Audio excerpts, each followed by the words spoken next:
All right. Well, hello everyone. Hello and welcome. Well, my name is Glenda, and I'm a youth organizer for Stop LAPD Spying Coalition. And I just want to welcome everyone to our Warren Youth meeting. We have our Warren Youth meeting every second Tuesday of the month, and this will be our 25th webinar so far. So I just want to hand it over to Hamid for some logistics.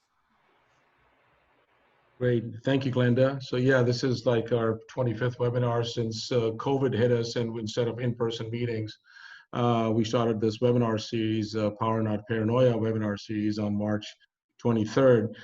Just want to quickly welcome everybody and quickly do a quick logistics that folks maybe are signing in, but they are finding their mics to be on mute. And there's a reason for that. That we have been Zoom bombed. So, and in the middle of our Zoom meetings, we've had situations, I mean, a couple times. So not trying to police anybody's conversation or anything, but just kind of making sure that we preserve the integrity of the space. We have folks who are going to be sharing a whole lot of stuff and their work. So, and then, so please, if people want to make a comment and a question, we will definitely be opening it up for a collective conversation. But please, there's an option on Zoom where you can raise your hand or even send a message on chat as well. And the chat also, you would see that it only goes to the hosts or the co-hosts. So in that, because we're not opening up for everyone, because that was another spot where we got intentionally Zoom bombed with a whole lot of messaging and different things as well. So please, if you're going to be on the phone, and if you don't have access to the chat room, please feel free to text us with a message. Number is 562-230-4578. Again, 562-230-4578, or send us a message on chat. And lastly, again, just raise your hand, and this will be recorded. And the previous 24 webinars are available on the website, stoplapdspying.org, and this will be posted on the website in a couple of days as well. So I'm going to hand it back to Nadia and Glenda. All right. Thank you, Hamid. So I wanted to dedicate some time to talk about our fight against the war on youth. And this will be our first meeting since schools have started back in the fall. So the reason why we call it the war on youth is because Black, Brown, Muslim, and Indigenous youth are being targeted as violent extremists, threats to national security, and gang members. And our work is around programs such as countering violent extremism, preventing violent extremism, and the Black Identity Extremist Report. But I'll get to that in a bit. And I also wanted to make some space for the youth who went back to school and some of the educators that went back to school, like including me who went back to school, and talk about the overall vibe with online learning and COVID and like the current uprisings as well. And Nadia, would you like to add anything? Yeah, hi everyone. My name is Nadia, and yeah, and thank you, Glenda, for naming that, because we just thought right now with everything happening and us just being kind of either stuck on Zoom. So I'm a teacher with LAUSD, and so I know for me it's been really it's been a combination of like it's been difficult, but also like how do we use the space creatively. I know a lot of my students are really getting really anxious, either being like stuck at home, or, a lot of times just like having the idle time. And what does that mean? A lot of times that can just mean in general, like more harassment by the state as well, and by the police, just them being either at home or just out and about on the street as well. And so for me, I think like holding that space, it's been difficult because I think so much for those of us who like work with youth, like it just so much is about like the vibe when you're in person. And so, not seeing them on video, it's been tough and everything. And then, and knowing a few students that have COVID, and actually I two students I knew passed away, one last week and one over the summer. And so, it's just been really tough. And I heard a student I didn't know, their whole family passed away almost. So it's just like, it's really heavy. And so students are carrying a lot, and then not being able to physically see each other as much, I think is weighing on them. So yeah, it's kind of this mixture of I'm really anxious to go back, but then again, our union fought really hard for people to not go back, because yeah, it wouldn't be fair for then families to be exposing each other to COVID and everything. So yeah, and I think what we're seeing is a lot of just really showing how, COVID, it didn't start our problems or in anything. It's really just shown and really shown more the inequalities that exist. Like in my school, for example, like students not having computers or not having proper internet, but then the district at least trying to force them, right, to have the video on and making harsher attendance policies, when the reality is, if you don't have good Wi-Fi, then you can't have 3-4 kids on Zoom at the same time or with the video on. And then Verizon, for example, promising hotspots to our students back in March, and just now finally delivering. So, and so whereas in other parts of LA, it's like there is no issue around that. Like it's assumed the students have good Wi-Fi and everything. So, so anyways, yeah. So I think this has really just brought up and shown a lot of the inequalities that we know exist, particularly against Black and Brown students. And so, so yeah. So I don't know if there's anybody else here who is a student who maybe wants to share their, before we go into it. Feel free to, chat it to us or raise your hand as well. I'm happy to make that space for any person right now who's in school, if they want to express their feelings.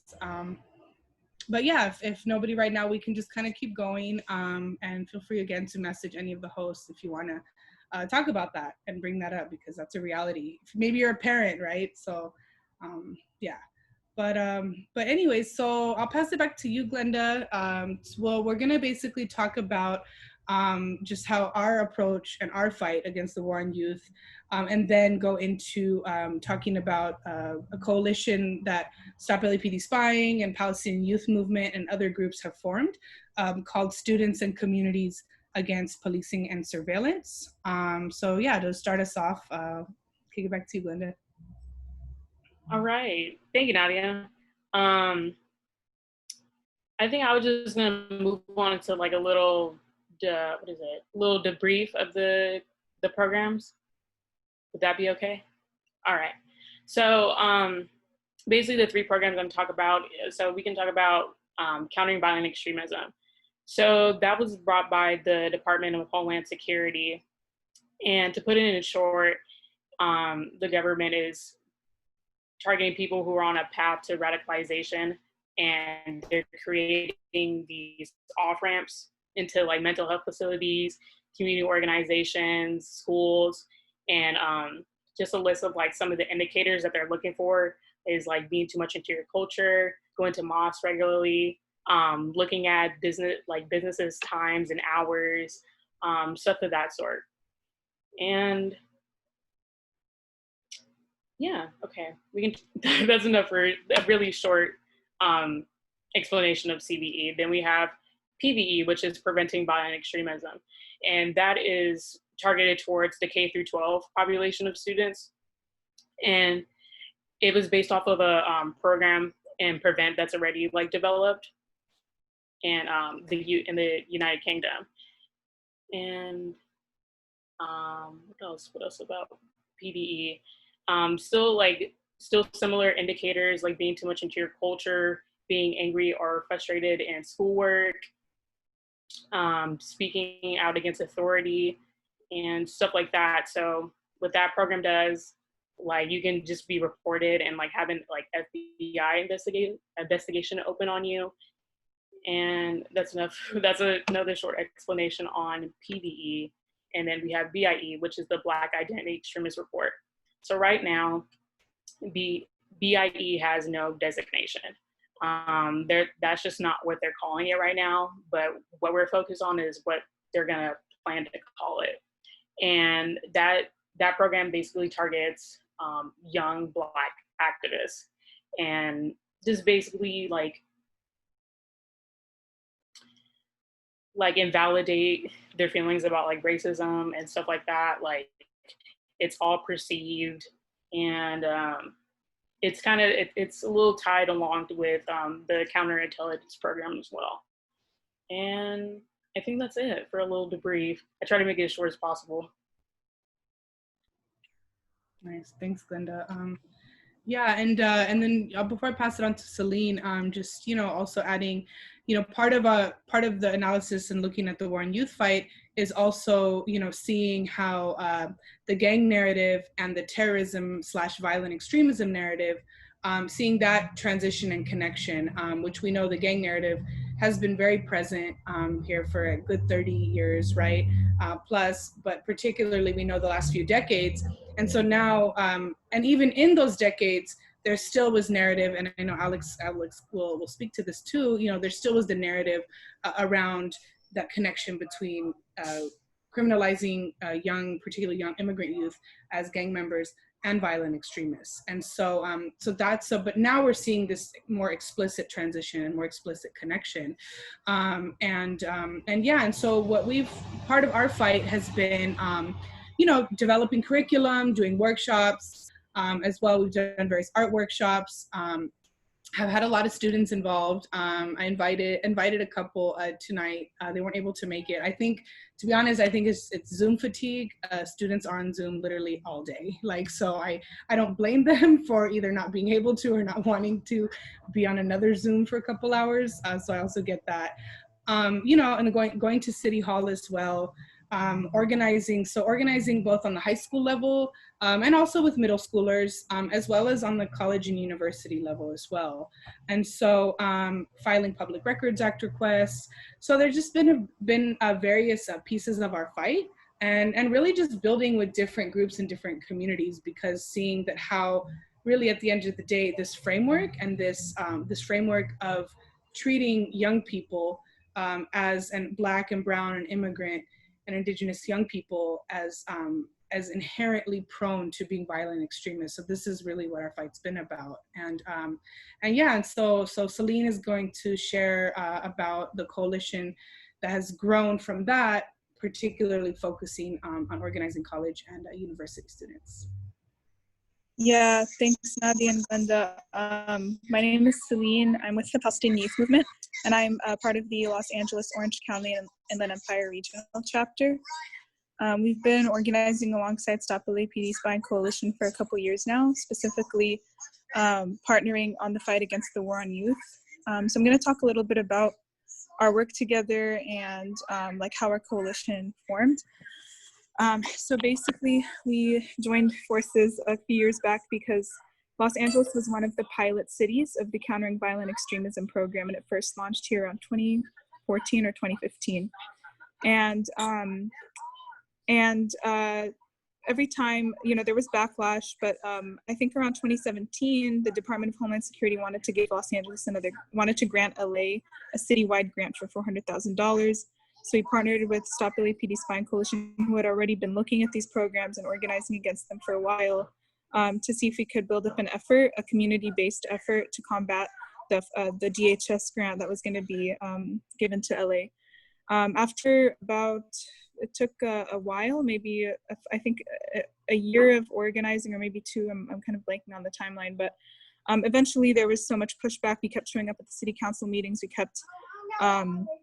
We kept organizing. We convened people every second Tuesday of the month to do educations. We went to high schools, we went to college campuses. We did a bunch of stuff and organized. And there were several other organizations involved in the fight in LA.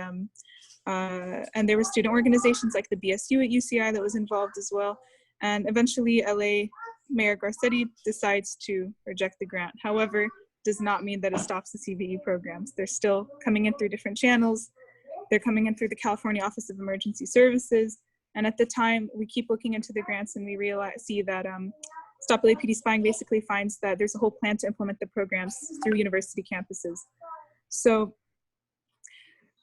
because of the intent to push surveillance programs through the university campuses, we were already building with college students. We were already building with high school students in different areas. We decided to put together student convenings and start to research what the programs are looking like on the campuses. So for about maybe 2 years, we convened students. I think we had 4 or 5 major student convenings where students came from a bunch of different campuses across Southern California, and some even came from NorCal. And we did research together. We drafted PRAs together. we looked into like who are the key players in the CVE programs on different campuses,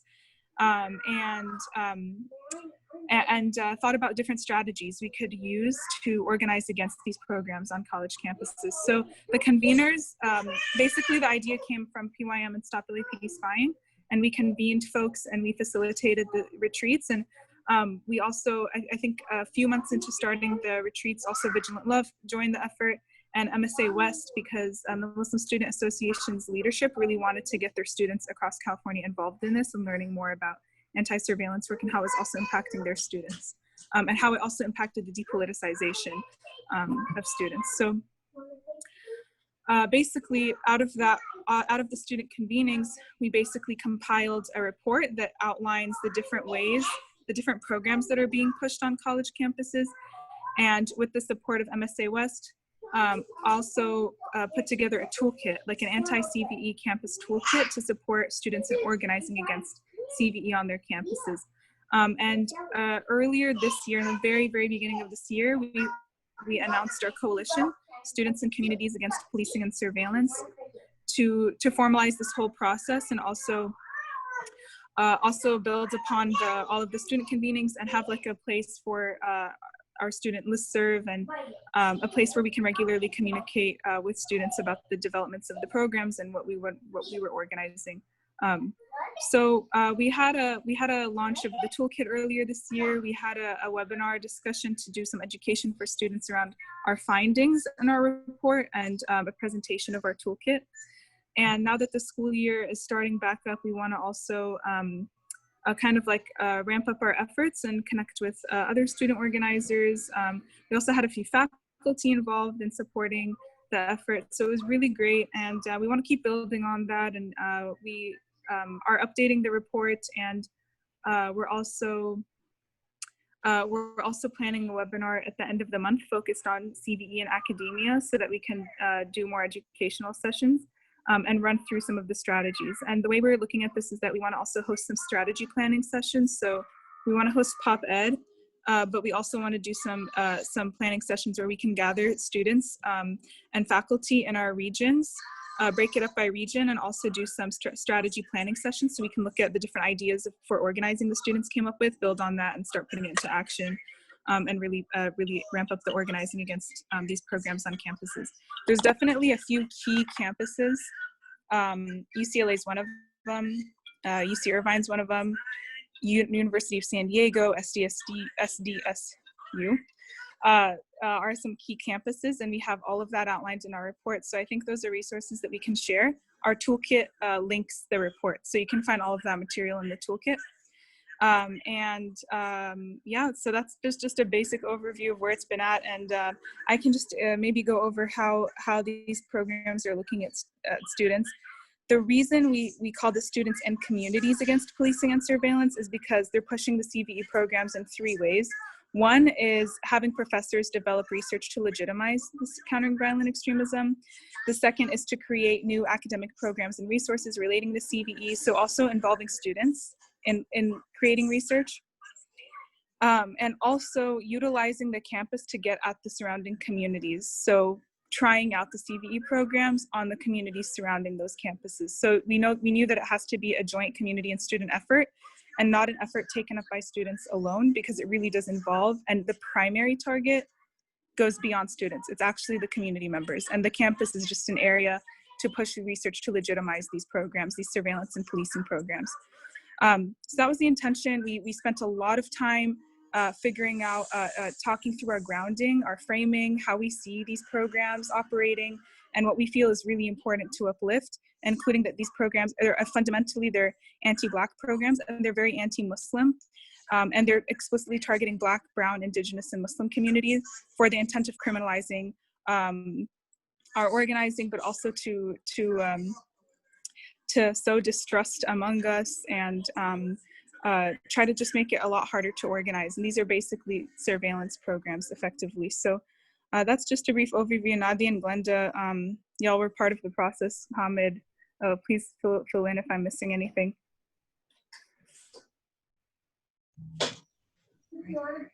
Um, yeah, I know there's thank you, Celine. That was a really good overview. And I know someone's also asking for links to the report.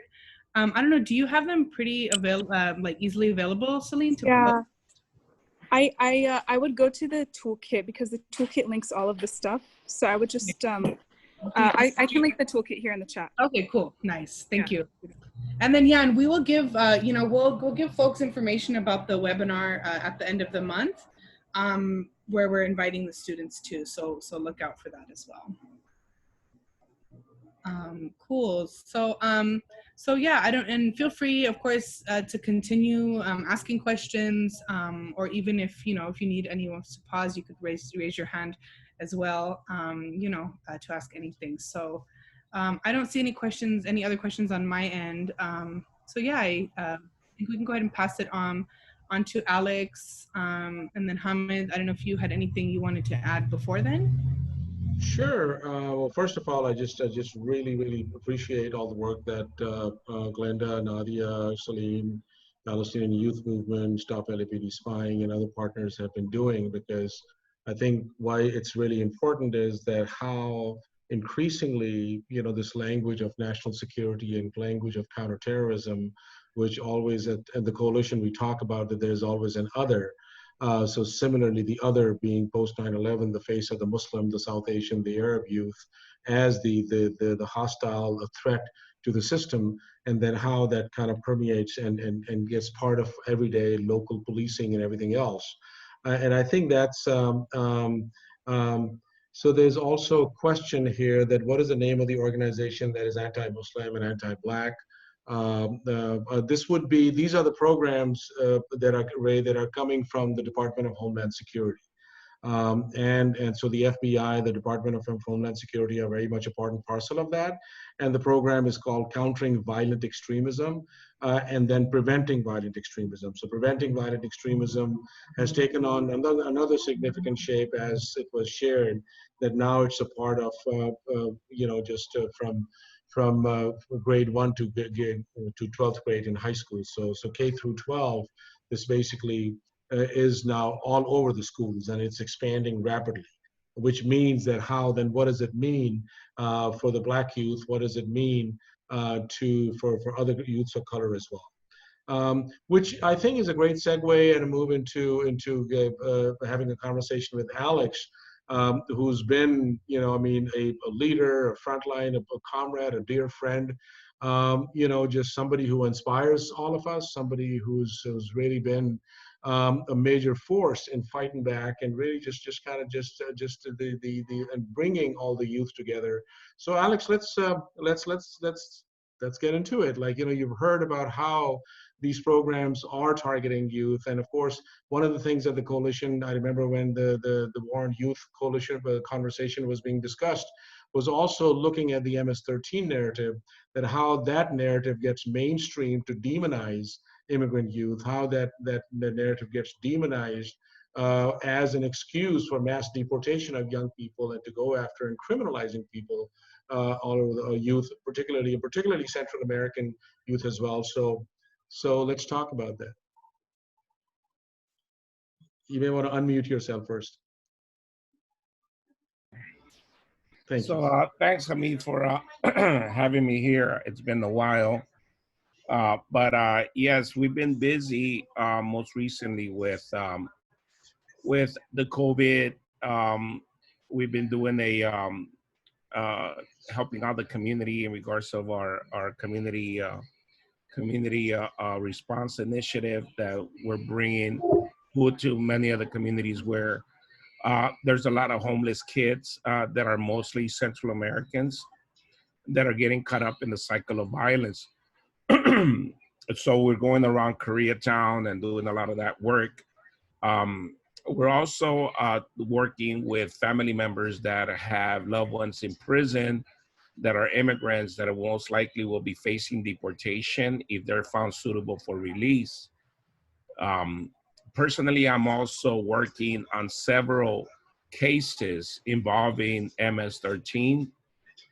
I've been asked to serve as a gang expert in many of these cases, both criminal as well as immigration, state as well as federal.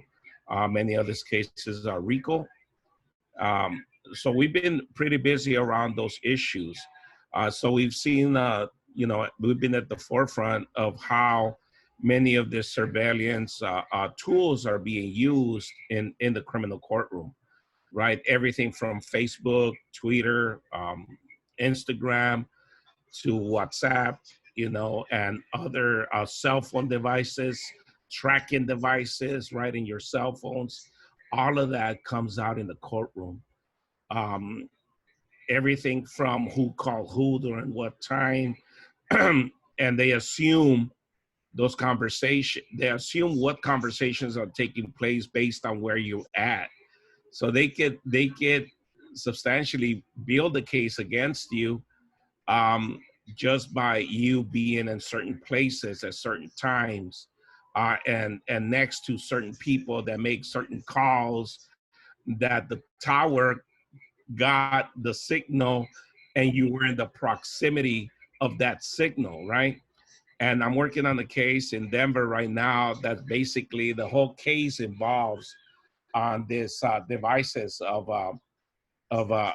tracking systems, right, through cell phone towers and whatnot.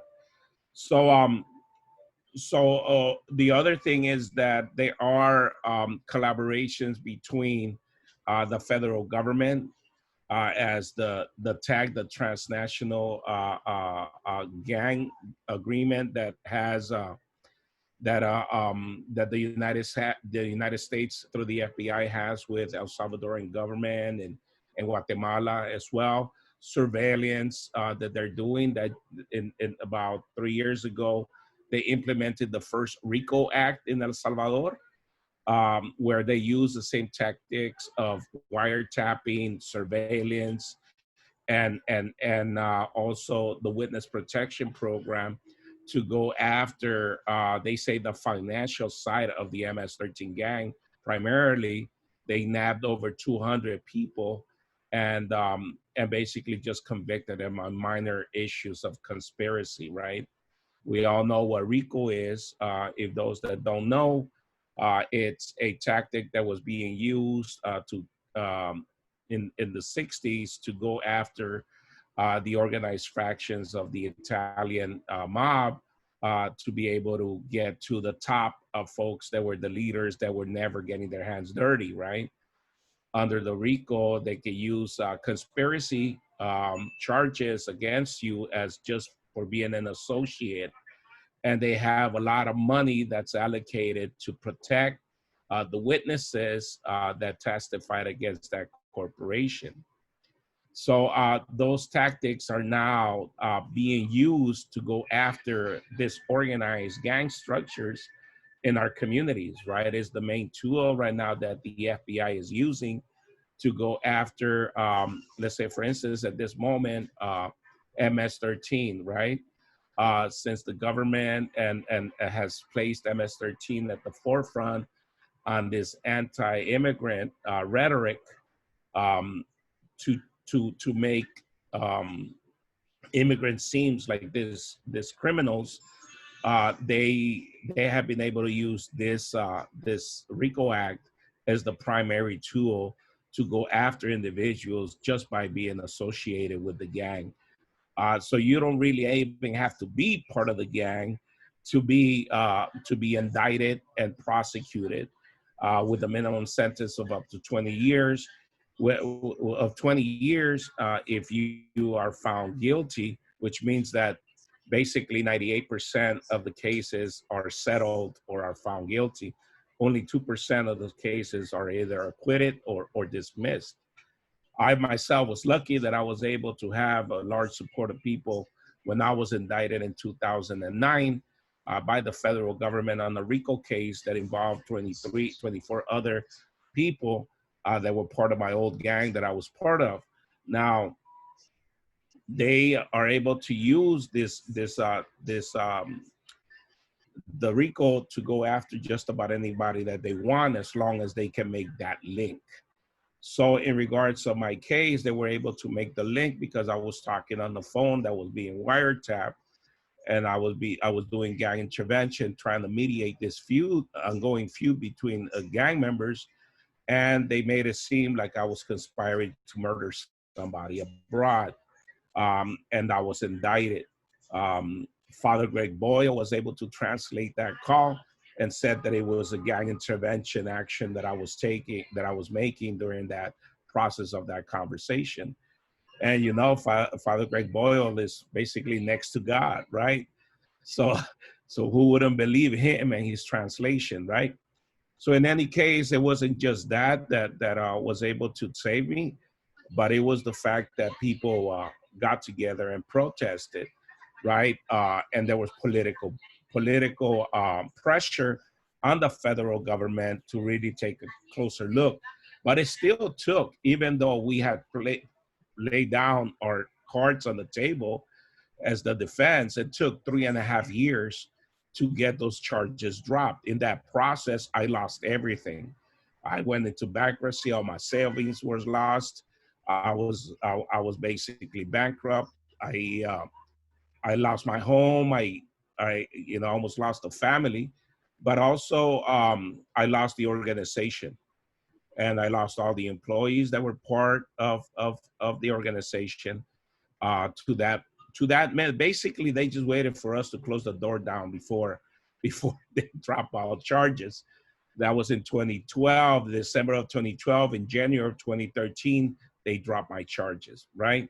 So I think that the FBI is able to go after individuals through this systems that they've created to not only demonize but criminalize individuals that are doing work in the community, right? Because during the time that I was indicted, there was also Carlos Montes was indicted, and another brother from Hermandad Mexicana was also indicted, right?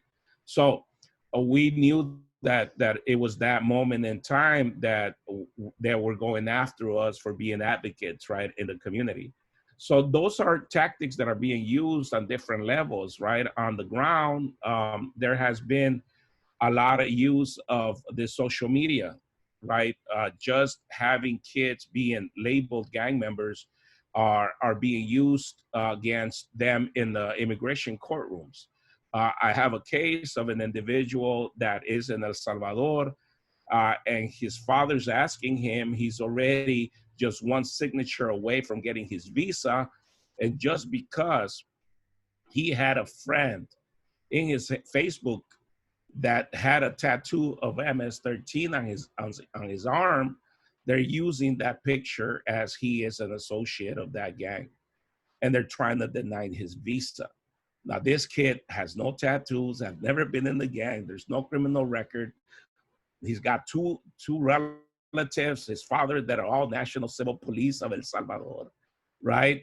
And this is how they're using this inter-exchange of intelligence that the government of the United States has with Central America in regards to gangs, right?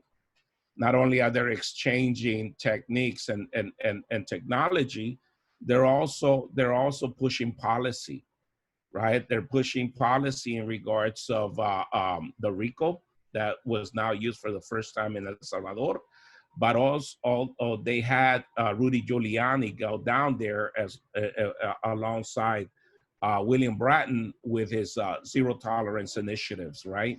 Their broken windows theory. This exacerbated the violence in El Salvador to levels that had not been seen before, and they've been undermining efforts to reduce violence. In 2012, that was a peace truce that happened between two of the major gangs, 18th Street and MS-13 in El Salvador, starting in the prisons, in which it could have been supported, but the United States during that same period put a ban on travel to El Salvador because they said that it was too dangerous. But also there was, or an advisory, not a ban, but put out an advisory not to travel, not to have US citizens travel down to El Salvador. But they also labeled MS-13, the first street gang, as a international criminal organization, transnational criminal organization through the Department of Treasury, putting this gang next to people like the cartels, the Mexican cartels, the Japanese mafias, and others that make millions and millions out of organized crime. Um, we were saying that this was a gang of impoverished youth, you know, that was labeled a criminal or international criminal organization, right? So anyhow, those are some of the things that are happening in regards of inter-exchange of intelligence. Not only are they using those tactics to further suppression in our countries, but they're also sending information when people are deported back to them with them. So let's say, for instance, I'm coming out of prison and I'm going back to El Salvador deported. My criminal record goes down with me, and it's given to the local authorities, where they already booked us and they already labeled us, and it's easily, we're easily targeted once we get deported. People are taking measures to protect themselves. They're getting family members to make sure that they're at the airport, not just one, but two people at least, to make sure that there is transportation available for these folks, because sometimes people have been disappeared from the airports. So the other thing that has happened is that death squads are also being provided this information, and individuals are being targeted at their homes later on. We've had people that have gotten kidnapped by police, folks that have been deported, that have been kidnapped and then found dead months later. We had several incidents like that. But they're also using social media. So these death squads are also using social media. You have many of the young homies putting stuff on, putting their pictures, putting gang signs that are easily being tracked by these softwares that are inter-exchanged, right, by government to track down gang members on through social media, and some of these gang members are being tracked down like that and killed. There was an incident in which law enforcement in El Salvador were talking through WhatsApp about targeting gang members through those means, right? So it's happening on that level as well. I mean, they could get to that extreme where law enforcement is tracking you to actually kill you, like those things, like what's happening in Central America. Here, they're tracking you to arrest you and put you in prison, right? So there could be also extreme measures in which they're using. We had just the first case of an MS-13 gang member. I'm trying to remember the state, but he is the first gang member charged with terrorism. And that's where they want to lead to, right? It's not far away where they're gonna deem MS-13 an international terrorist organization. El Salvador, through the Supreme Court, they already labeled them a terrorist organization in El Salvador. And that's why they're going after on such a way in which they're killing them when they see them. So you have waves of individuals that are being labeled gang members that are fleeing Central America because they're being labeled terrorists, and that's the language being used by the government. And they have more leeway to justify murdering these individuals, right? Mostly young men, mostly young boys, right? That are either fleeing from the violence and fleeing from the gangs. But the majority of the kids that I'm talking to right now that are coming, they're coming because they're fleeing law enforcement. Law enforcement is beating the crap out of them, trying to get intelligence out of them, trying to find out what people are hiding in their different communities. And if they don't give up nobody, they're accused them of being gang members and beat the crap out of them. And they're basically pushing them to become gang members. So you have many of these youngsters coming up and trying to seek asylum based on beatings and harassment by law enforcement as well. So you have waves of young men that are fleeing Many of them take the risk of being a migrant through Mexico, which is another level of violence that they experience. Cartels are working with law enforcement, and some of them that I've spoken to have witnessed beheadings and killings when they have gotten kidnapped by these cartels. And this is the traumatic experience of what these youngsters are going through. So obviously, we're trying to help on that level by referring them to mental health services, which has been difficult for many of these youngsters to go to, because they trust us more than they trust a therapist for some reason, right? And they feel that we can help them a little different because therapy has been demonized in our countries as a place where only crazy people go to.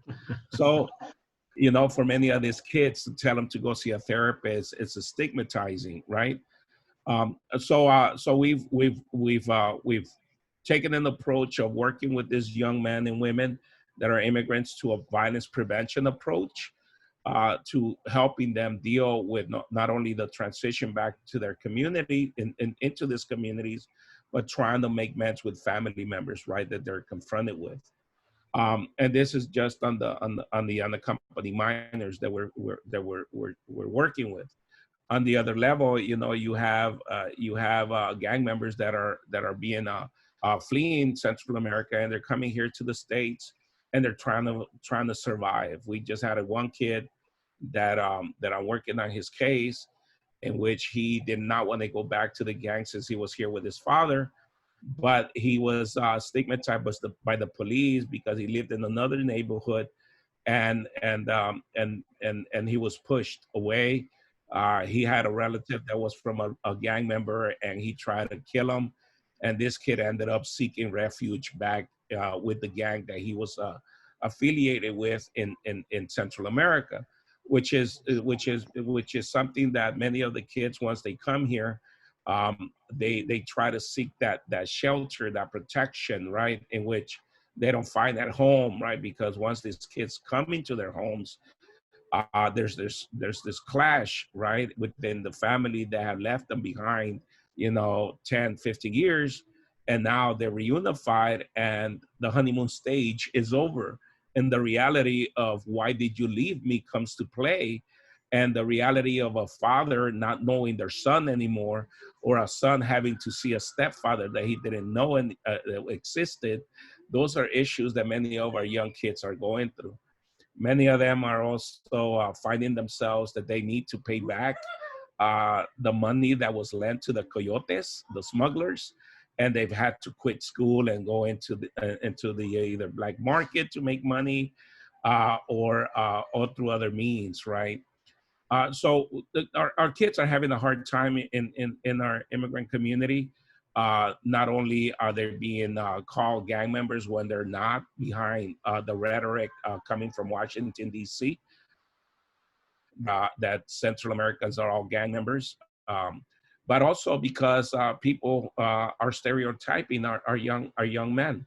And if you say you're Salvadorian, that Salvadorian, some of them might ask, are you MS-13? Right. And that's being stigmatized, especially in other states, in other communities where MS-13 might not be that prevalent, right? Where now there is a hotline available for anybody to denounce any MS-13 in your community, right? And people are calling, and they're basically calling these hotlines, and I don't have too much information of what data they're gathering, but obviously this information is going to DHS, in which DHS is able to surveillance the home. If an individual is an immigrant, he is basically rated, right?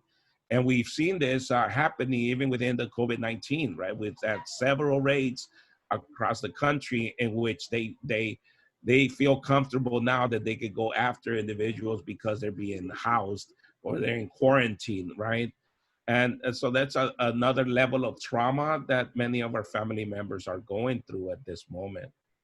So, so I mean, just understanding the impact that it's having, that all of the systems of surveillance are having on our community, right? We've had we've had some folks that have been deported and had to come back that wanted to get their driver's license because they haven't had no problems in over 10 years. And because of AB 60, they're able to get their driver's license, even if you're undocumented. And they've had ICE show up at their homes after they've gone and passed the test. And they're waiting those 30 days, right, to get their license because they want to be secure driving around without the fear of being stopped and not be able to show their documents, right, their driver's license. And that information is being passed down to ICE, and they've had ICE come and arrest them. So those are all things that are happening that, you know, we're being surveillance. And even though if they say that we're not, we are, you know, and I know that we are. Personally, That's I've gone through it. yeah. No, I mean, just thank you, Alex, and thank you very much for really laying it out so clearly. And you know, as you were speaking about it, I was thinking of those moments in 2012, myself, Susan Alva, and some of the other folks out there, and just, you know, watching them bring you, and just like, you know, just the sheer community support and the power that was present. Because of the work that you had been doing and the leadership that you had brought to LA, and you know, in this conversation that you several things come up. I mean, like, you know, we could spend hours talking about it, but you know, you're starting off with the social network analysis and how social networking is being used to criminalize and almost like create. It's almost and I reminded one of our comrades, Jamie Garcia, talks about it as the datification of our bodies, that how our bodies are broken into a gazillion molecules of data, and it's for anybody's picking to reassign you that who you are. So in this case, it's almost like anytime it's the assignment of criminality, just by the data showing you're El Salvadorian. So the assignment is the criminality gets assigned. I'm thinking of the whole research on LAPD in 1980s, very much is training El Salvadorian paramilitary squads. You know, I mean, there's a whole that history of that as well. And then, you know, you're talking about the hotlines about the See Something, Say Something program, which is so prevalent, that how that gets weaponized for profiling and assaulting, you know, folks as well. And thank you for talking about RICO, the racketeering charges as well, because definitely that has been what we have seen, a surge in how young people are being impacted. We saw that in Operation Crew Cut in New York. And it's interesting that a lot of these places in New York, for example, they're going after these housing projects would happen to be on this premier, supposedly prized real estate, right? In Brooklyn and in Bronx and other places. So how do they, you know, in mass, you know, to banish communities from there is to go after the youth so that gentrification can happen and luxury apartments can be created as well. So thank you for sharing that. Nadia, did you have? I know you had a couple questions and comments too. So yeah. Yeah. Thank you, Alex. I wanted to ask you. I know Glenda also had a question for you, but I wanted to ask you the impact of TPS, the temporary protected status, like on the Salvadoreño community, and and how you see that, and then particularly on youth as well. Right. I mean, the TPS has been one of those things that every year is there is an uncertainty of what's going to happen, right? You have to renew it. You have to wish that they continue it. It has been used to kind of control people, right? To not be able to advocate, and because they know who you are now, you know, it's a form of control by the government, that you're willing not to go out to the protest. You're willing not to go out there because you might lose it if you get arrested or whatnot. And the fact that they've had it for so long and have not been able to process these people through a citizenship program, right? So they have them in limbo year after year.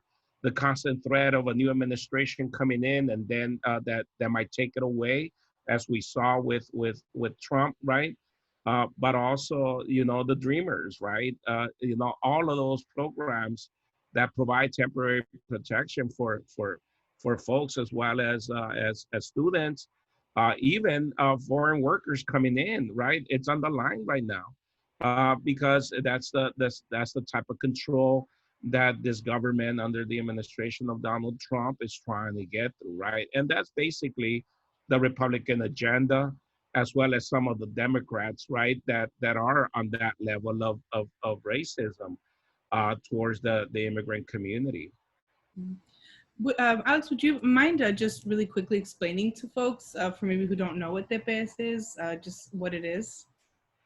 Well, the temporary protection status basically has been created to help countries that are going through some uh, uh, national tragedies, right?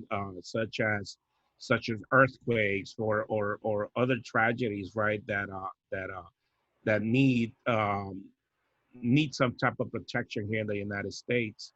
Um, and it's temporarily, is not a done deal that you're going to be legalized if you get it. It's supposed to be temporarily, right? That's what it means, temporary protection status, right? But the fact is that they've used it as an immigration tool, right? As to have some of the people come out and be able to work legally, right? And there's been a lot of pressure from many pro-immigration organizations to actually push to continue having it renewed every year. But it literally it's just a temporary protective status given to a certain group, and it's not a path for citizenship, but the long process and the long wait of having all these people continue to receive this protection, they should have given them a path to citizenship, right? And not continue having them in limbo as they have them right now. Yeah, and it just, it reminds me of that continued exploitation, really, of immigrant labor, right? And the history of this country built on slave labor, and then that continuing on. And I was thinking about the cases you were mentioning too, and how then that, whether it's the friend with the tattoo, and then how that would affect the temporary status. So yeah, I think that brings up a lot. But yeah, I know, Glenda, you had a question as well for him. I did have a question. I just wanted to ask, what does building community power look like for homies? I'm sorry, I can't say it. Unidos. Sorry, there we go. Building community power for us, I think, is the first step is to educating our youngsters, right? We've had many of our youngsters not only participate in our advocacy programs, going to City Hall and speaking around the issues of being migrants, but also going to Sacramento as well and speaking out there, right? Having that experience of advocacy, right? It's building that power, right? For many of them, they have never felt that experience of being able to speak to a politician without being afraid of being targeted, right? They're coming from countries where many people have gotten killed because of advocacy, right? And the work that they do around trying to push for equity, right? So I think that it was important for us to educate our youngsters. We were able to take them and connect. Well, we were able to connect them to some local leaders, like Maria Guardado, who was a Salvadoreña, who was kidnapped and tortured, raped several times, and refused and survived, left for dead and survived. She refused to speak English here in the state, and people will ask her why, and she will answer, because the orders that were giving to torture me were in English in El Salvador, right? So we understand that the Salvadoran military was down there training with humans, torture tactics for interrogation, right? So we were able to have some of our young youth meet her and talk to her and hear her experience, see her movie, and then we were able to go to Columbus, Georgia, where the military base that trains Latin American military on torture tactics, right? and we were able to speak in one of their board meetings to them and have our youth there in the audience watching all this military there talking about how they're doing humanitarian work, and we're accusing them of genocide, right? In their faces. To walk outside and have Latin American military personnel look at you and they wish that you were in their country so they could execute you, right? Was really frightening, but at the same time empowering, right?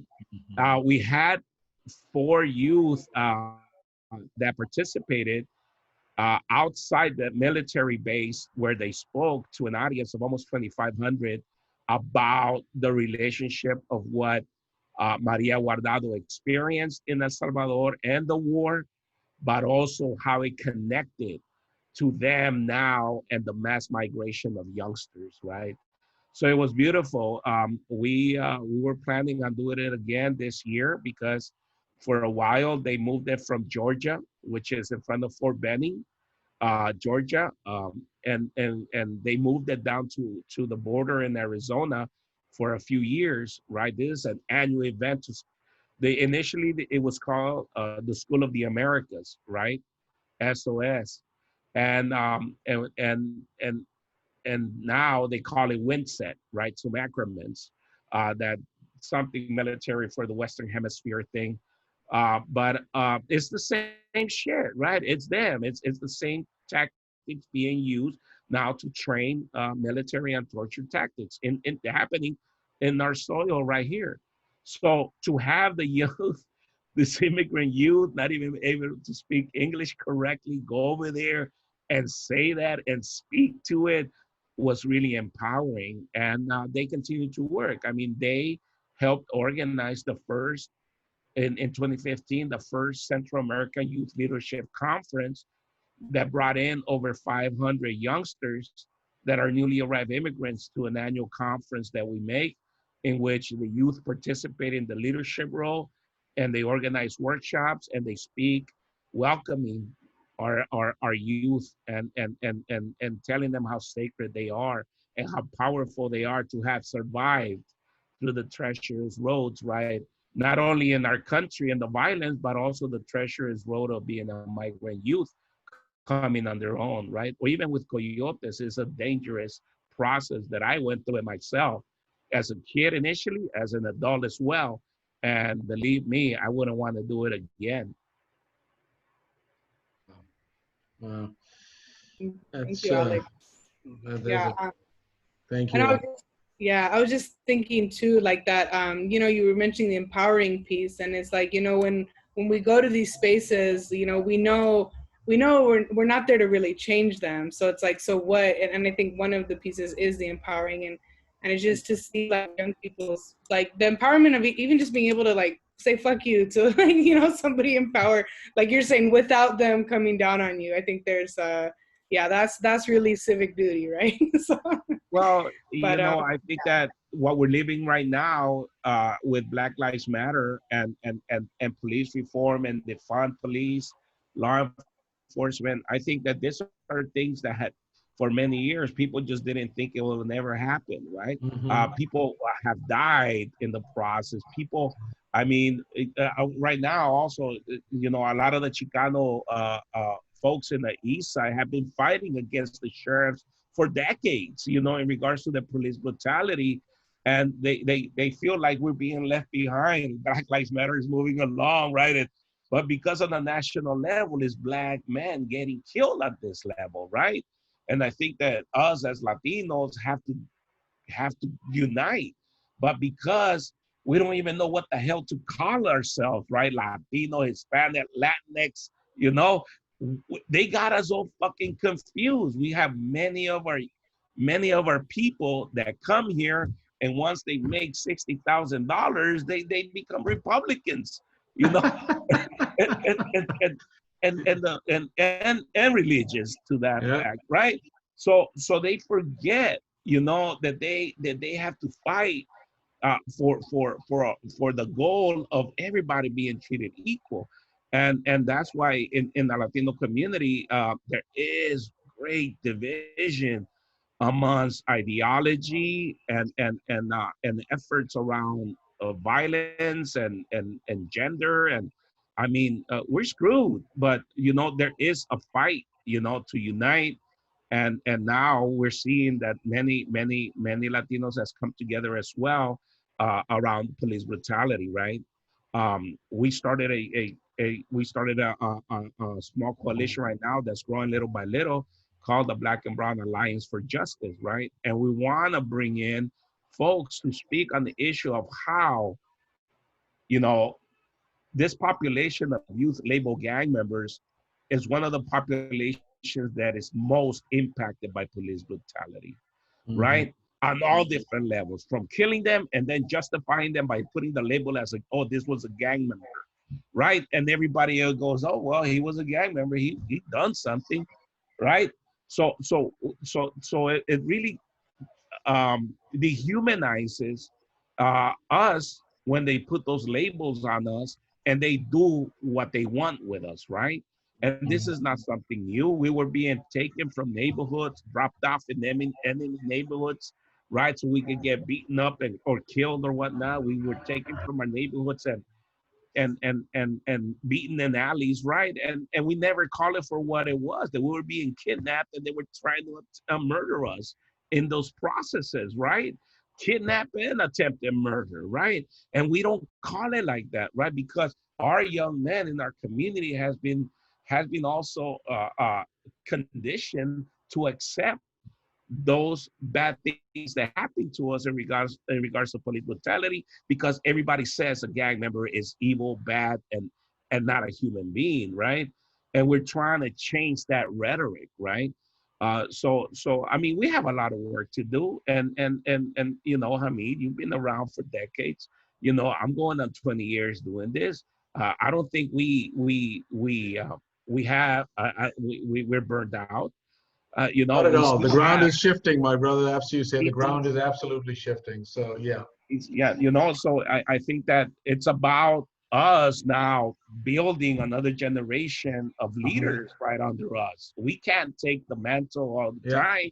We need to develop other ways to continue this long-term fight that maybe we won't see in a lifetime, right? Martin Luther King didn't see it. Malcolm X didn't see it, right?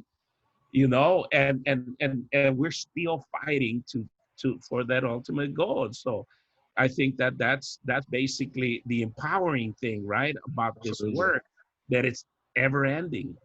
It's that multi-generational journey towards abolition. I mean, how do we make policing irrelevant in our lives? Absolutely. Thank you so much, Alex.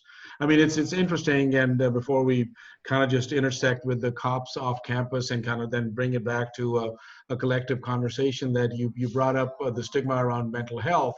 And I was thinking about it because earlier Celine was talking about that first they label you as a violent extremist, then they deem it as a mental health issue, then they force you to go into mental health therapy. And so the person who's been labeled like that, they're like, what the fuck are you talking about? Like, I mean, I am just celebrating my culture. I'm just celebrating my faith. I'm just celebrating, just like whether you, and particularly in the Muslim community, whether you grow a beard or you shave your beard, or whether you wear a hijab or you don't wear a hijab.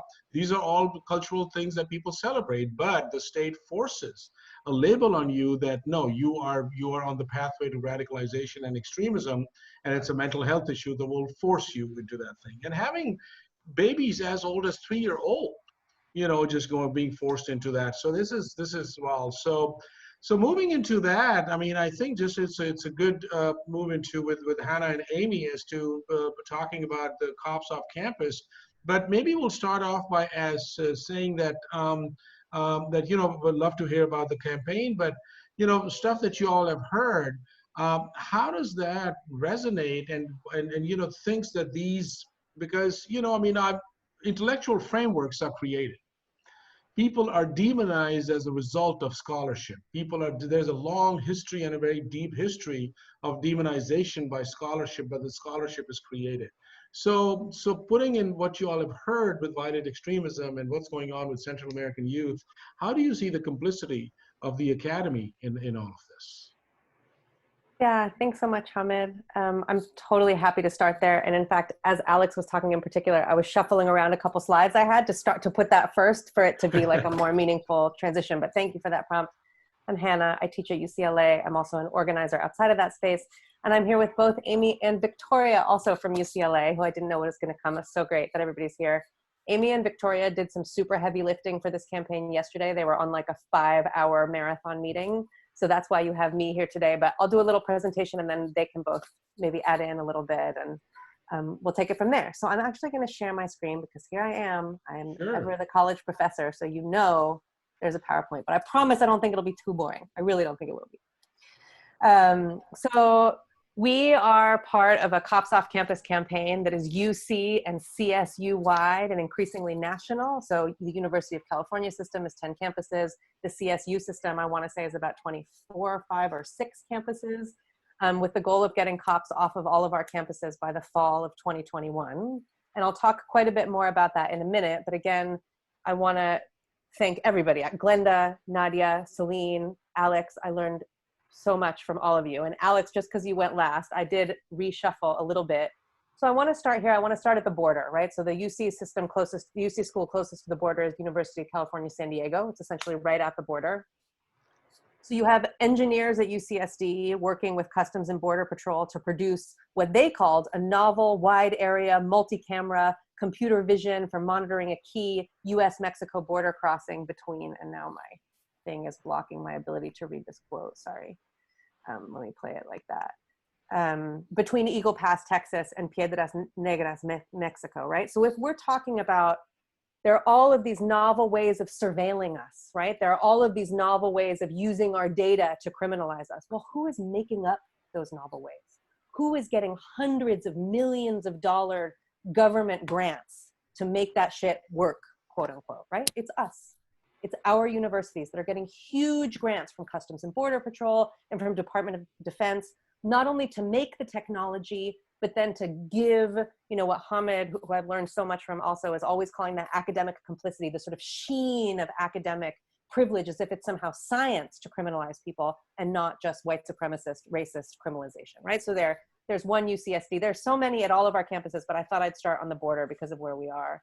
So again, UC San Diego, the Qualcomm Institute, in collaboration with Mac-Centric Technologies, built up the US Customs and Border Patrol telecommunication system. So the entire telecommunication system used at the border is also a University of California project.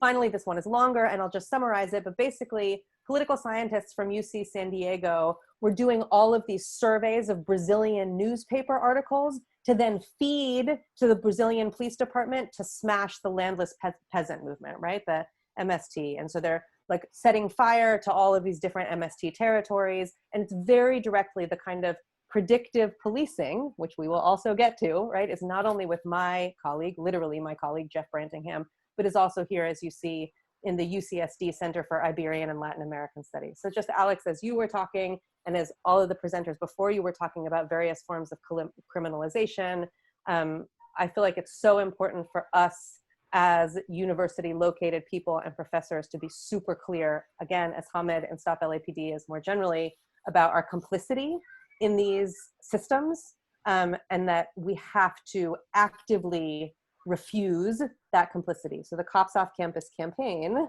is part of actively refusing that complicity. So that's what I'm going to talk about a little bit now.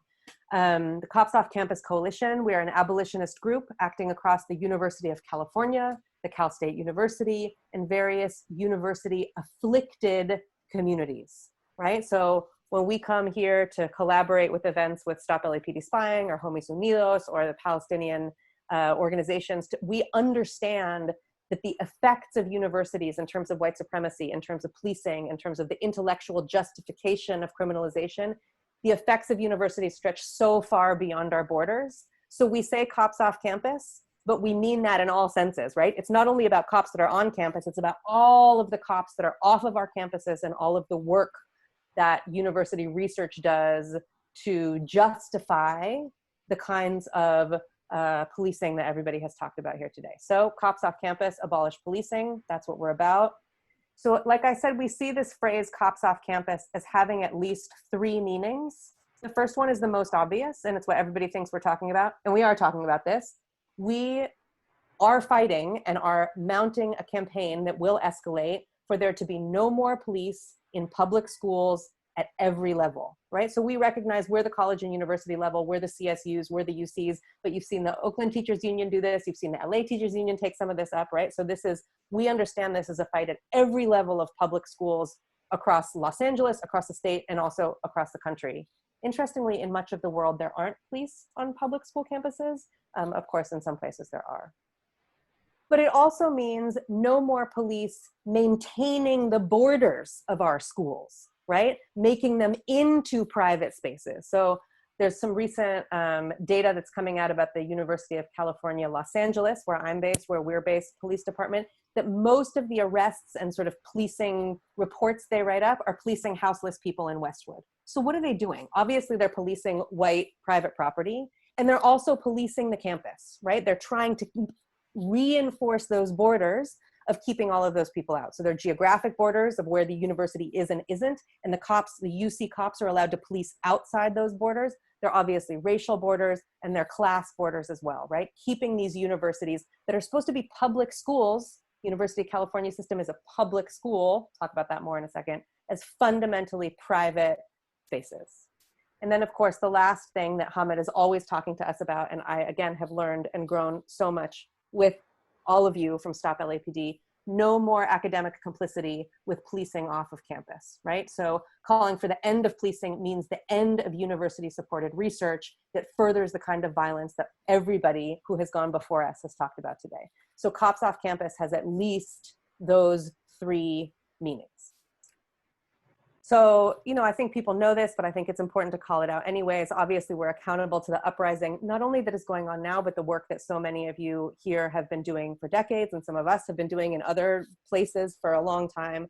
But so Movement for Black Lives and their June week of action, this is just a screen grab from what they called for on Tuesday.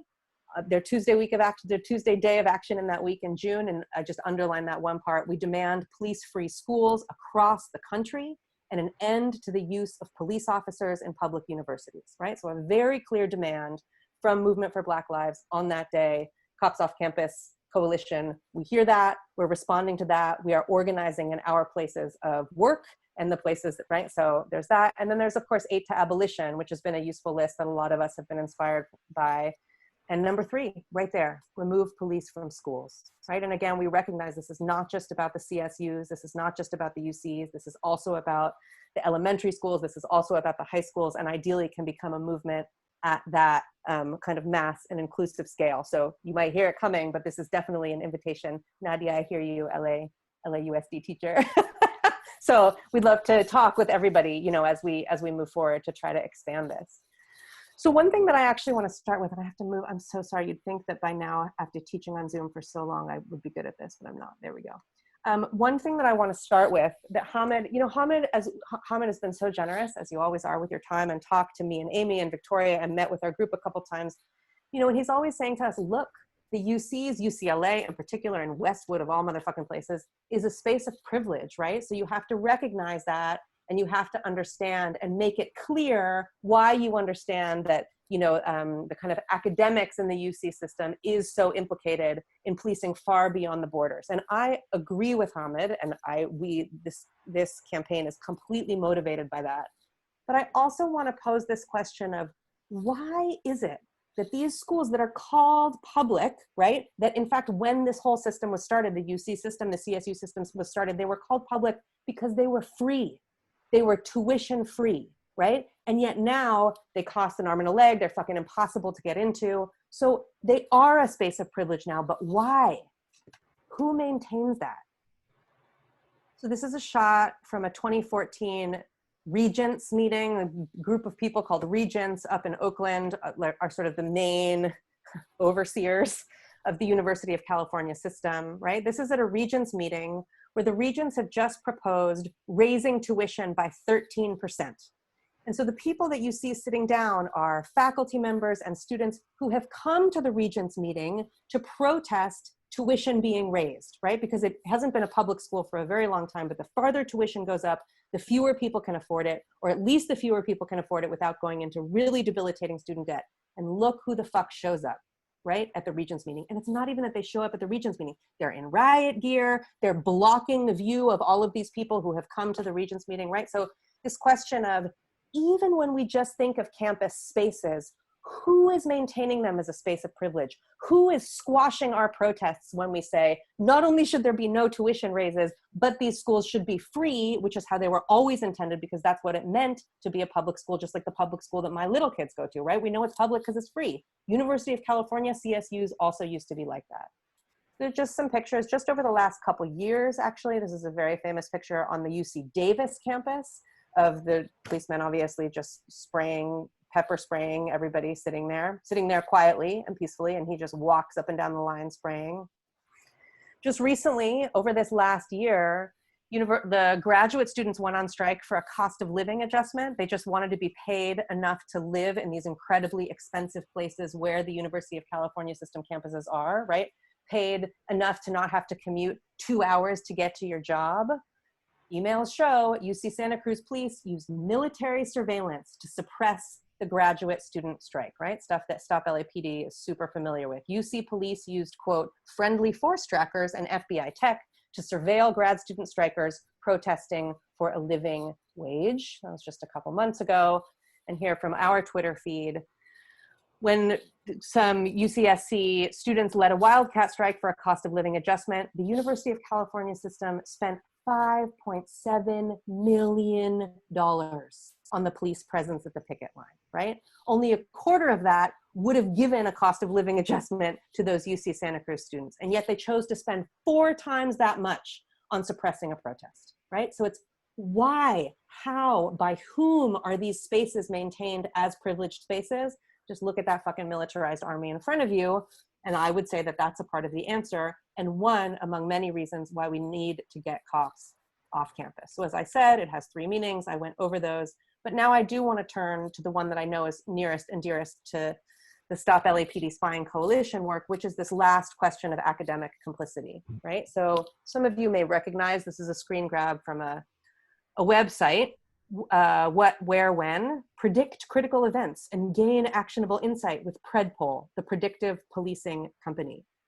So Stop LAPD Spying has mounted a multi-year successful campaign against PredPol. And so I want to be very clear here about academic complicity and academic rebellion.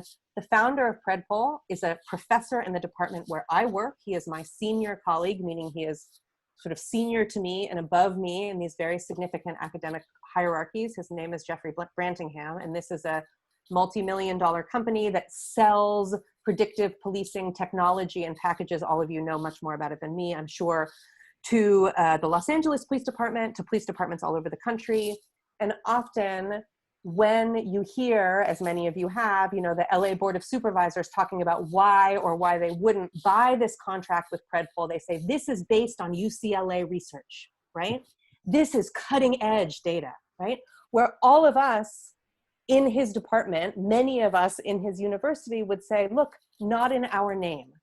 Not only is he justifying selling this for-profit product by citing his own academic articles, right? A sort of radical conflict of interest and a radical breach of scholarly ethics. But just the idea that I would sit at an LA City Council meeting and they would say, oh, well, it's UCLA vetted, right? So it must be okay. It must not be racist. It must not be white supremacist. Oh, and it's data, right? Again, Stop LAPD Spying is the leader here, the lead analyst here, and I've just followed Hamed and so many of the rest of your leads in trying to push back against this. But I want to be really clear about the complicity actually in the department where I come from. So this, I'm not going to read it. It's just a letter about Brantingham that many professors signed and students signed and led by a campaign that was really orchestrated somewhat single-handedly, and a coalition that was put together by Stop LAPD Spying that, of course, seemed like only a few months ago in April that we won, right? You won. I mean, I was a part of it, but only a small part of it, so I don't want to take credit, right? The Los Angeles Police Department says it is dumping a controversial predictive policing tool. PredPol is one of the oldest and most controversial predictive policing companies. The LAPD just said it will stop using it because of the coronavirus pandemic. It's a somewhat misleading subtitle, but I would say cause and effect. It was fundamentally because of the campaign that Stop LAPD Spying put together and pushing those of us academics out of complicity and into rebellion, to coin a phrase, or to use a phrase that Hamid coined, that the LA Board of Supervisors backed down. But now, of course, and you don't need to read all this, I'm just taking you through a bunch of letters that have been written. We find ourselves in a time of uprising. And we find ourselves in a moment where disarm, defund, disband, abolition, right, is ricocheting across Los Angeles, across the state, across the country, and indeed across the world. So one would hope that institutions like the University of California would walk in step and be a place where we could not only imagine, but put into practice these kinds of widespread grassroots demands. And instead, what you see from the UCLA Luskin School, where I also hold an appointment, is actually a rejection of things like the People's Budget LA, a rejection, a refusal to take, not only a refusal to take money away from the cops, not only a refusal to defund, but support for the Community Safety Partnerships Program, which of course gives more money to the police in the name of, what do they call this? I can't even remember the word, I hate it so much. Reform, right? In the name of reform. And this, you see, they quote a UCLA professor here saying, right, essentially disagreeing with the LA People's Budget, and this is a really fabulous graphic that the LA People's Budget made for us at UCLA. This, for people who don't recognize it, it's the UCLA logo, but of course transformed into ACAB, all cops are bastards. But UCLA is active, not all of UCLA, but parts, very public parts of UCLA are actively working against the People's Budget agenda. Of course, there are others of us that are actively working for it, especially those of us in this Cops Off Campus coalition, the Divest Invest Coalition, et cetera. But just again, to flag that form of complicity. So this is, I'm just gonna end here. I have this slide and one more slide. And these are, I'm originally from the Bay Area, and when I was home last Christmas, gosh, when it was still possible to be places other than here, I moved to LA only about 5 years ago. I took these pictures, you know, this is the Critical Resistance headquarters in Oakland. So I feel like so often, and rightly so, we hear or we talk about abolition as a vision for a world without, right? A vision for a world without cops, a vision for a world without jails, a vision for a world without criminalization, without borders, right? Even without capitalism, without ableism, depending on how kind of expansive people's visions are. And you see that in the picture from the left window. Abolition is a strategy and a vision for a world without prisons and policing. But sometimes I feel like we forget the stuff in the other window, the right window, right? Abolition is not only the absence, it is also the presence of housing, of healthcare, of education, and life free from state violence, right? So those of us who are educators, at formerly public universities, to me, it feels like part of refusing complicity is also to say that it is up to us to provide education and to insist that education is not only free, as in cost free, but also freeing. It's freedom school, and you cannot have motherfucking freedom school if there are cops on campus. So cops off campus, policing is inherently anti-Black, it is inherently anti-Indigenous, it is inherently anti-Brown, it is inherently anti-trans, anti-Muslim, right? You cannot have that presence and also expect people to learn at the same time. So that's just a little bit about who we are. Hopefully Victoria and Amy might want to add a couple things, but we would love you, as I said, I was going to end with an invitation. So we actually just launched the campaign on September 1st. We've been meeting as faculty across all 10 campuses of the UC systems and now increasingly the CSU systems actually for months. We started meeting during the cost of living adjustment strikes. So we've been meeting for a long time, but we decided just to go public with the campaign on September 1st. So you'll see a very short kind of history on social media. And you can also see, you can contact the campaign directly at that email down below, but please, you know, follow us, link us to you, DM us, and ask us to follow your stuff too, so we can lift up all of the long-term work that all of you have been doing. And then finally, I'm just gonna leave it with an invitation that will get much more detailed very soon.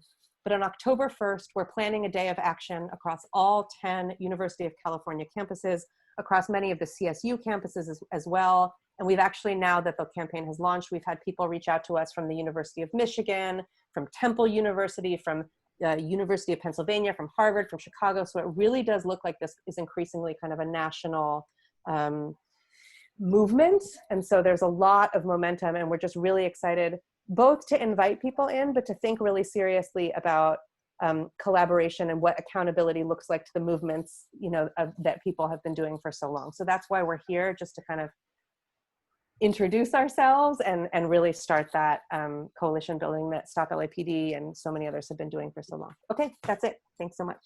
Thank you. That was very thorough. Much appreciated. Amy, Victoria, do you all have any comments? Okay. All right. So I know that there's other folks on this. So Aziz, did you have a comment to make about because you've dialed in from Toronto, as to what's going on with similar stuff on campuses there? Go ahead and unmute yourself. Yeah, hi, Amit. I'm not going to put the video on. It's a bit late here. I'm actually in Montreal, but yeah, I just posted something. I can send it to you, Hannah, as well, and you may have seen it, which was just the open letter to the president of the University of Toronto, which is a defund and abolish campus police call. So yeah, happy to share that if you haven't seen that already. Terrific. Please do share it. And if you send it, or if you post it to any of those social medias, they will also blast it out. But yeah, you can also email me, and I'll put my personal email. And I'm also posting the link right here. That's the open letter, so folks can check it out. So yeah. So maybe, so Alex, going to you as we wrap this thing up in a few minutes. Of course, and thank you, Hannah, for starting off with that how the complicity and providing a roadmap for state violence as to the expansive surveillance technologies and feeding the engineers to the Customs and Border Patrol, Alex. And as you were watching that, a lot of times we think, and as immigrants, from other parts of the world, we come that we are going to the Mecca of knowledge, and this is how white supremacy has reoriented our thinking, and all of that too. And here we are, that how knowledge is so deeply used to criminalize, demonize, to contain, to control, to monitor, to stalk, and to cause harm. So, any thoughts about that? Well, obviously, we forget that our ancestors, there wasn't a university for our ancestors, right? And they taught their knowledge from the elders. The elders will get somebody and teach him, nurture him, and pass the knowledge without having to sell it, right? And I think that that in regards to this European mentality that you have to have a degree to be successful, it lingers in front of all of our youth that are trying to make it, and it's like, if you don't have it, you ain't successful. If you don't graduate, you ain't successful. So it's a burden on many of our youth, that do not have that academic background, right? I see many folks coming out of prison, and they've educated themselves inside with immense knowledge, right? And because they have this criminal record, they're not allowed to participate in this knowledge-based platform that they could bring out, right, to us and speak about, their own personal experience through an academic kind of background, right? Knowledge base that could be accredited as well, since they lived it themselves, right? And I think that most of the time we are taken, our voice is taken by those academics that speak for us, right? And they just want to put us next to them, and they will speak on our behalf instead of giving us a voice, right? It's common use even amongst advocates, right? I'm having that issue with a lot of the black gang intervention community right now. They have been used plenty of time and taken advantage of. One big example was the Advancement Project, when they brought them together and with the promise that they were going to organize and become stronger together. And ultimately, they came out with their knowledge in the curriculum that they have been investing, the La Vida program, right?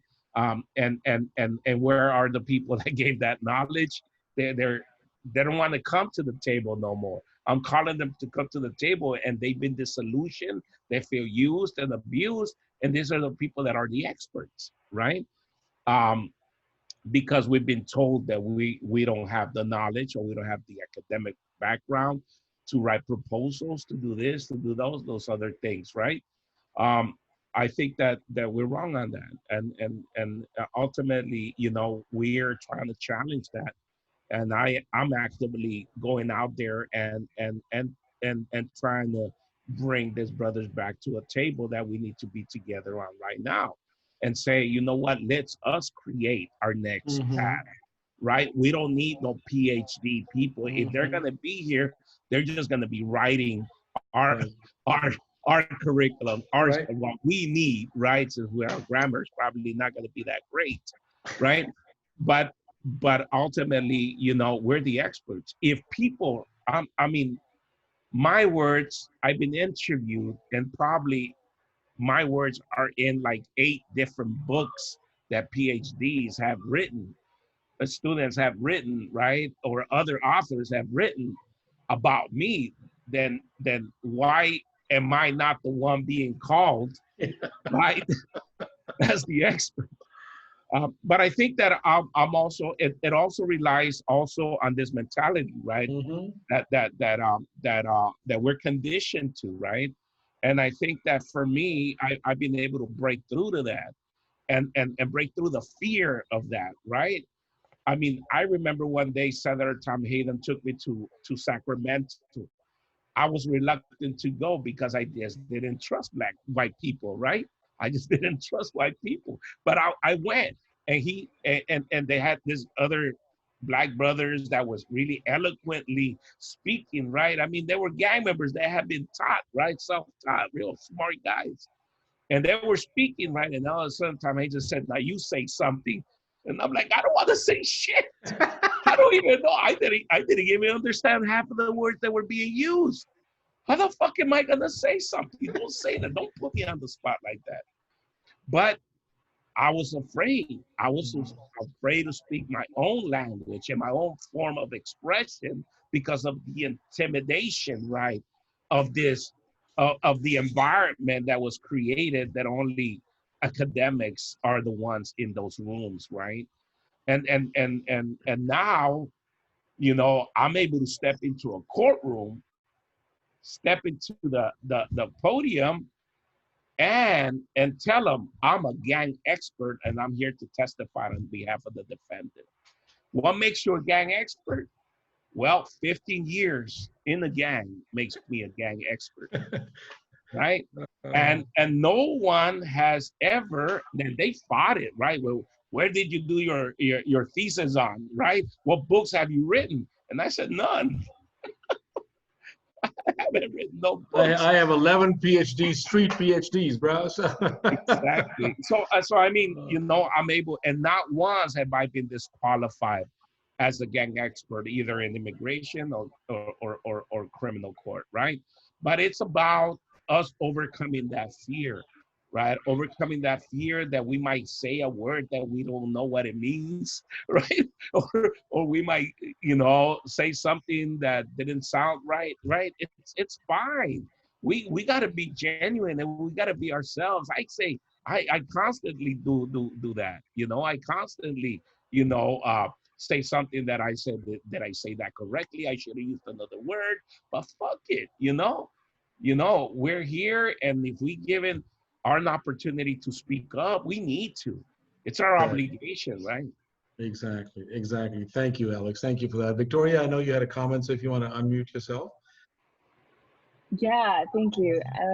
Alex, thank you so much for sharing all of your knowledge today. I guess I just wanted to add to that, you know, being a Black student, and coming from the community that I came from, I constantly feel like my presence in academia in itself is an act of resistance. I'm constantly surrounded by toxicity.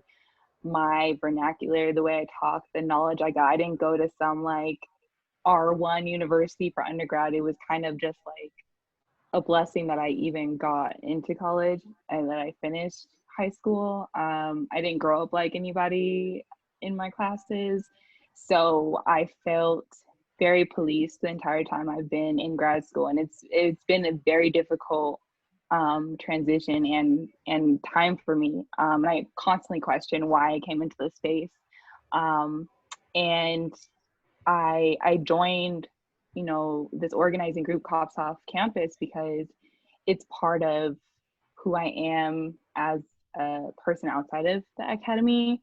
And it was very important for me to be part of like dismantling this system of policing. And I just wanted to highlight that like policing isn't reserved for the police, like, and in terms of academic complicity, it's not just in cooperation with police, it's the complicity of gatekeeping. It's keeping us out of academic spaces, right? Like it was a freaking miracle. Like I worked so hard to get here in terms of like just talking to people, to just like beg them to give me a chance to be in this space. And I question that now. I'm like, why did I even do that? Because I don't even need my PhD to do this. But it's very hard for me to get into this space. And so like the lengths people go to keep Black and brown people out of academia so that we don't find out what they're doing is ridiculous. And that's part of the complicity. So the gatekeeping, what research is funded, like I am researching surveillance in the child welfare system, and that's not a priority for people. People are like, oh my God, she's trying to abolish the child welfare system. We're not gonna fund that. It's just now gaining momentum because academics are now becoming interested in it. But this is work that our communities have been asking for. This is what communities have been asking for decades, since the inception of this horrible, awful system. So it's just like what research is funded, what students are funded, the constant centering of whiteness in academia in every single space, from the chairs of our departments to academics not calling each other out and letting research like the CSP and Predpol even come out without a fight. It's hard to be in this space. So that's part of abolishing policing, period, is getting rid of all of this complacency. And so I just wanted to uplift that. And you were stating that people outside of the academia have immense amounts of knowledge. Just because someone doesn't speak a certain way, speak eloquently, use big ass words, like I'm in webinars and I'm like, I have no idea what people are saying. It's been so difficult because I've been constantly made to feel like I'm lesser because I don't understand what the fuck my professors are saying half the time. So I just wanted to uplift that like academic spaces aren't the only spaces of knowledge. And I definitely think that the knowledge that we bring and that people like in these various community organizations have way more to say about these systems than we ever could because we live it. Thank so you. I think, I just wanted to uplift that, and thank you for sharing all of the amazing information you did today. Thank you, Victoria. Thank you, Nadia. Passing on to you. Did you want to round this all off? Were you going to share something? Yeah. Well, I had a quick question too, but yeah, I just really appreciate Victoria and Alex, y'all really lifting that component around whose narratives get centered, right? And I think Hannah, you lifted as well, and just it really makes me think of how that begins even in the K through 12, right? Of even in our curriculums and what the students learn. So in universities, it kind of gets further solidified. Yeah, and then really, I appreciate you lifting the policing aspect of not being just the police, but then how as teachers and professors, right? That's the Preventing Violent Extremism program. We are policing, thought. We're policing if a student feels angry. We're policing if they're just questioning things, you know? So yeah, I think it's really important to just broaden that. So really, really appreciate you lifting that, Victoria. And I know we're about to wrap up, but I did have a quick question that just came up for me myself as a teacher, you know, and, you know, so obviously folks will be watching this webinar later too. I'm going to be, you know, sharing it with other educators as well. And so I don't know what Hannah or Victoria or Amy or anybody, you know, what does then like pushing back in academia look like when you aren't tenured, right? When you are in probationary period, right? And I think that's something, you know, I think a lot about until my credential gets cleared, you know what I mean? And yeah, but how do you just not self-censor? How do you not, you know, and it's something, yeah, so I don't think anyone has the answer. And I have my own thoughts about it, but I just was curious to see what, yeah, what y'all thought about that. And before we wrap this up, so yeah. Can I answer really quick and then the academics can take it? As a PhD student, I have had to come to terms, well, one, fuck academia, but I've had to come to terms with the fact that academia is a small niche and you don't need to be in a tenure track professorship to learn, to disseminate knowledge, to just be in the space of knowledge. You don't have to have a tenure track profession. So getting over the fear that like I might not have a tenure track job after this or a job in academia, I had to get over that. And I had to remember why I even got into academia to begin with. And that was to learn how to dismantle these various systems. So I didn't come here to please academics. I didn't come here to like join in this like really toxic partnership with academia. It might be nice to have an academic job as an option, but I had to let go of that fear that I needed it to do a certain thing in the society. So just like really letting go of that, I think. And then after that, it was easy to just go forward and remember my values and my ethics and my politics. Amy, do you want to take that one too? Yeah, can't hear you for some reason. Can you try it again? Because can you hear me? Yeah, there you go. Sorry, there's something going on with my sound today. Sorry, it's a little bit loud. Yeah, so I'm pretty new to UCLA. This is the beginning of my third year. But I would just say that having a network, and especially this network of activism and militancy within the university has really helped me to feel at home in the academy in the global north, because definitely, I mean, I come from a previous position in Colombia where I was doing a lot of work against sort of academic extractivism and stuff like that. And I think that Hannah and I have talked a lot about this. Hannah actually, as an untenured professor, spoke very publicly against senior colleagues, you know, before my time at UCLA, but definitely those examples of really standing your ground in terms of your political commitments and understanding that sometimes there are consequences, but within the system, I would say, you know, there's, I guess, freedom of speech is something that and intellectual freedom is should be centered, but, you know, I don't know, Hannah, you have more experience at UCLA specifically, but.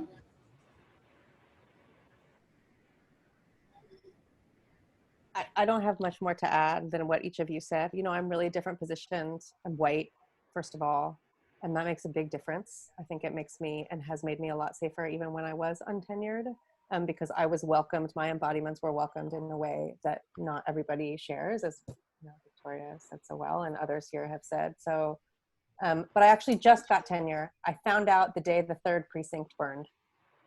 I got a call from my chair, the chair of my department, and I will admit, I was like, oh fuck, I'm gonna get fired. Because I'd already been organized. I was like, oh my God, he's totally calling me. Was that the one in Brooklyn when they burned it down? No, in the 3rd precinct in Minneapolis. Oh, Minneapolis, gotcha, Yeah. gotcha. Yeah, so that day, it was like this incredible day, and my chair never calls me. But anyways, and so, he called me that day and it felt like I'd had like the world's best tenure party. And then it was also like a, if I don't know, it felt symbolic. It's like what Amy and Victoria are both saying. It's like, if these are your principles, if these are your ethics, if these are your politics, then this is what you have to live, and you have to think closely and work in community about the consequences. Excellent. Yeah, thank you. Yeah, thank you for sharing your thoughts. It's something I know a lot of us, you know, I'm K through 12. I know it looks a little different, but I know it's something we all think about on various levels. So, so yeah, just really appreciate hearing your thoughts on that. And yeah, we'll pretty much close. I just really quickly wanted to show folks, I'm just going to share my screen really quick.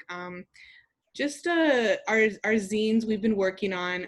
This third zine has, you know, we've been working on it with Baby Anarchists and Palestinian Youth Movement and various folks, Youth Justice Coalition. But this is our War on Youth zine, so just want to invite folks to check it out. There's an online version, a printable version. It's kind of it looks kind of funky, the printable version, so you could fold it.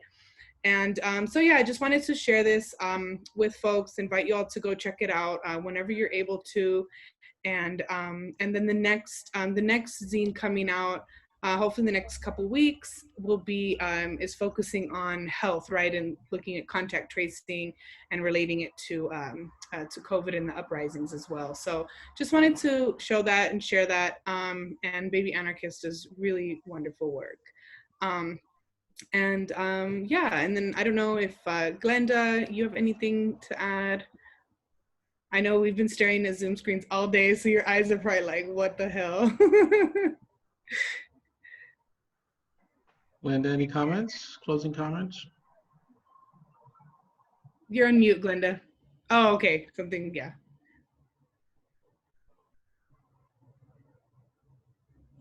It's cool, Glenda, don't worry. If you're having issues, it's all good. Okay, oh no, you Yeah. Go ahead and unmute yourself. Okay, Yeah. you hear me now? Yeah. All right. I don't know, it was just interesting to hear like all the educators talking about how they're like pushing back academia and stuff.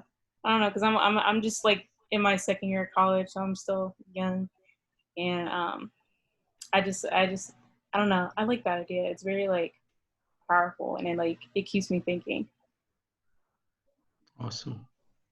Thank you. Yeah, and yeah, Hamida, if anything you would like to add as well? Yeah, no, just wanted to thank everybody just for this phenomenal conversation, and Alex, Hannah, Victoria, Amy, Nadia, Glenda, Celine, and everybody else.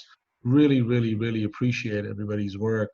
And then you know, just to remind folks that our third Tuesday webinar is going to be next week. We are trying to take a deeper dive into counterinsurgency and the role of fusion centers, where all the intelligence gathering is happening, and we will play a very central role in you know, how information gets shared. And then the fourth Tuesday is going to be our data-driven policing, and going back to, like, you know, how data-informed, community-focused policing and algorithms and everything else. So much to continue to build. And so with that, just want to say that please be safe, be healthy, and it's all power to all of us. And here we are. We are the ones we've been waiting for, and more generations to come. So have a wonderful night, and thank you all very much. Have a good night. Thanks. Thanks so much, Ahmed. Have a good night, everybody. Bye-bye. Bye.